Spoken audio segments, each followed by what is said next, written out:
Car Cost Canada provides the dealer cost, a list of rebates, plus discounted interest rates. The link is in the description below. Welcome to Idaho for the launch of the Hyundai Palisade. I'm sure a lot of you already know that Hyundai and Kia are sister brands. They came out with their Telluride about 6 or 8 weeks ago, and here we are driving the Hyundai product. What they do when they develop a new vehicle, Hyundai runs away and develops their vehicle. Kia does the same thing on their side. So these vehicles come to market with a different attitude, different trims, and certainly a different look. It could be argued that the Palisade is more upscale, slightly more elegant looking, large chrome grille framed by these unique headlamps. The top lamp you see here is actually the daytime running light. The headlamps are placed down here in the bumper. We saw that last year with the introduction of Santa Fe. Around the back, the wheels are pushed out to the corners. It's got a real sleek, sexy look on the outside. It says Palisade across the back.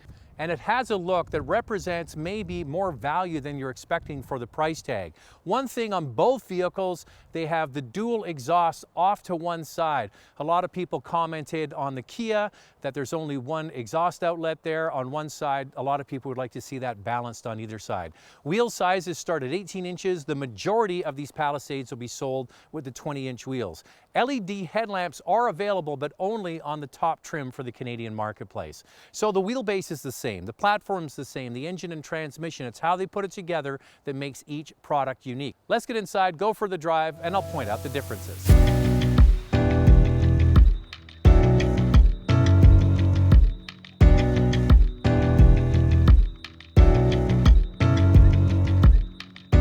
Well, here we are in Idaho getting a chance to drive this new Palisade, and as I mentioned on the outside, yes, these vehicles share components with the Telluride from Kia, but the execution is really quite different on the inside.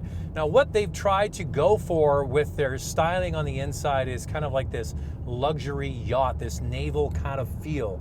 And they have this big sort of center console, this command control center in the middle with these switches and this sort of satin look around it.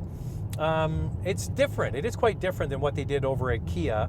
And the one thing I don't love, and this is common through the industry, is the push-button transmission. I'm not sure it saves much room. It just makes it a little bit more complicated. To the right of that, you'll see also the terrain select settings. For this vehicle, you have all of the different settings from snow to mud to sand, and that's unique for the Canadian marketplace. The US doesn't get that. They just get a snow setting and that's it. Size on the inside is the same, but here's the difference between the two vehicles. It comes down to packaging. For example, this product is sold with a lower starting price at just under $40,000 for a front-wheel drive unit. Now, you want to get more features, you go into all-wheel drive, it's around $41,000.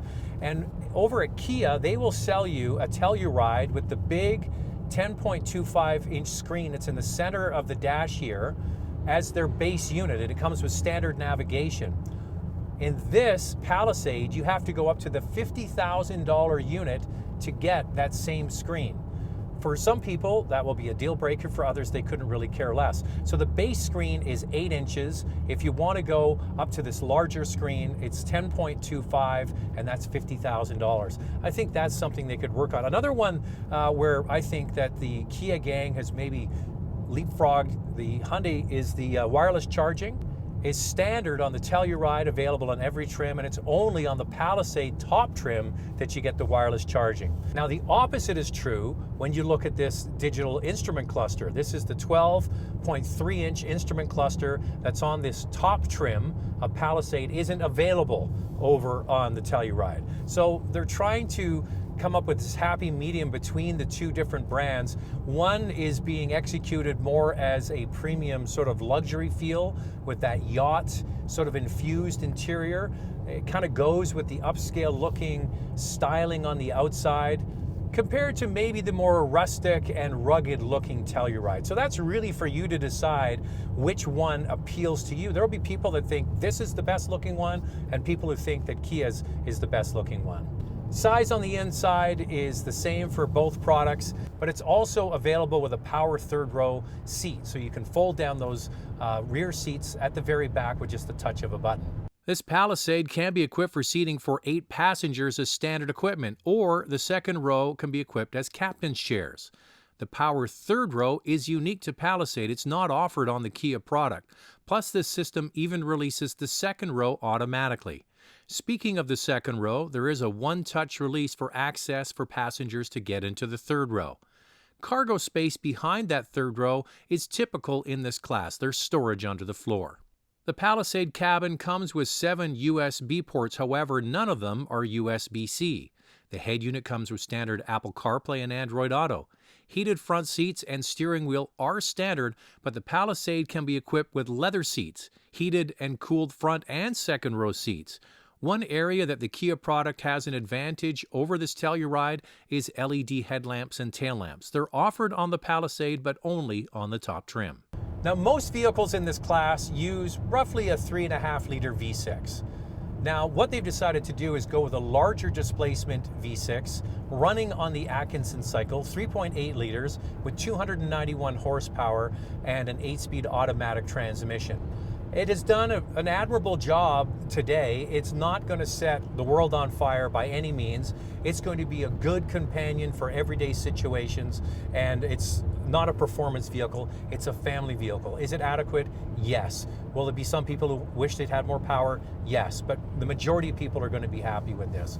Now, one interesting thing, I didn't realize until I got here today, if you tow a trailer, say you've got a boat behind you, it has a self-leveling rear suspension, which uses oil in the shock absorbers to help raise up the rear. It's not an air suspension by any means, but the fact that that's there when you get a lot of weight, either passengers, cargo, or a boat or a trailer in the background, I think that's pretty cool.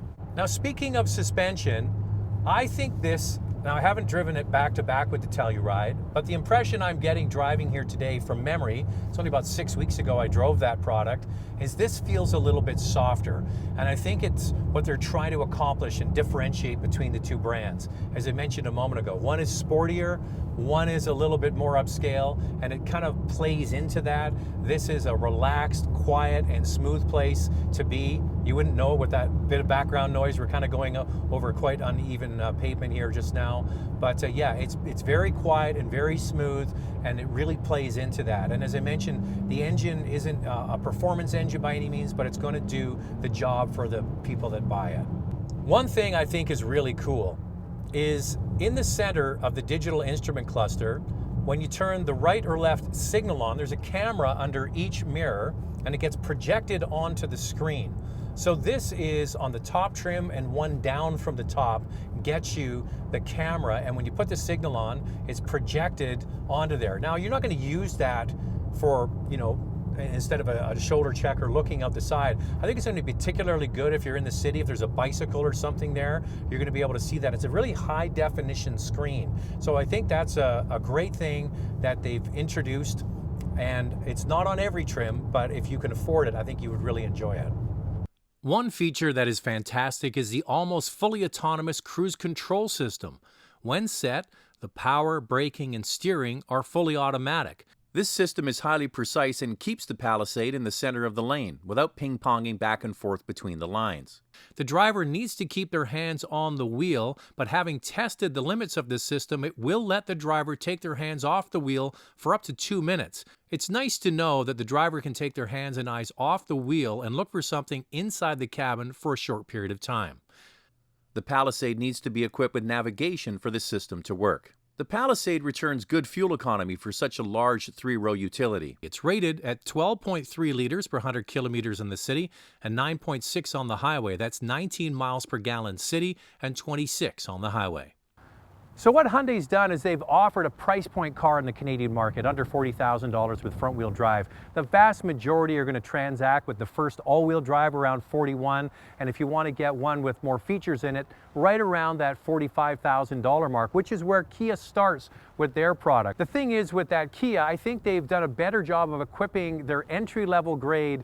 It compares more to the upper end trims of this Palisade. So you have to decide which you like better. Do you like the sort of sophisticated upscale yacht interior, or the more traditional SUV interior you get with the Kia? Do you like the upscale look of this on the outside, or the more rugged look of Telluride?